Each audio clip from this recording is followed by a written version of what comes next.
नमस्कार. इंग्लिश ग्रामरचा अजून एक सोपा पार्ट, रिमूव्ह टू और रिमूव्ह टू डॅश टू. आता यावरती क्वेश्चन या टाइपमध्ये विचारला जातो.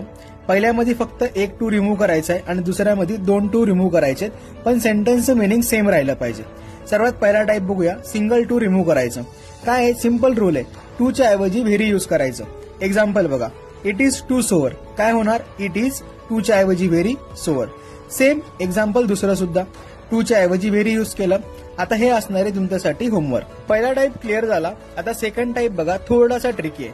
पहिला टू रिप्लेस होणार सोनी, दुसरा टू रिप्लेस होणार दॅटने, त्यानंतर pronoun with respect to subject, नंतर कॅनॉट किंवा कुड नॉट, प्रेझेंट टेन्स असेल तर कॅनॉट, पास्ट टेन्स असेल तर कुड नॉट, नंतर सेंटेन्स ऍज इट इज राहणार. एक्झाम्पल बघा, I am too tired to think of anything. आता I am as it is, too च्या ऐवजी so, tired as it is, too replace होणार दॅटने, नंतर प्रोनाउन घ्यायचंय with respect to subject. I already pronoun होतं म्हणून आय ऍज इट इज आलं. नंतर सेंटेन्स प्रेझेंट टेन्स मध्ये होतं, सो कॅनॉट, आणि एंडिंगचा पोर्शन ऍज इट इज. अजून एक एक्झाम्पल बघा, Sita is too small to appear in the exam. Sita is as it is, too च्या ऐवजी so, middle portion as it is, too च्या ऐवजी दॅट, नंतर सीता, शी, प्रोनाउन रिप्लेस झालं. नंतर टेन्स कुठला होता, प्रेझेंट टेन्स म्हणून कॅनॉट, आणि एंडिंगचा पोर्शन ऍज इट इज.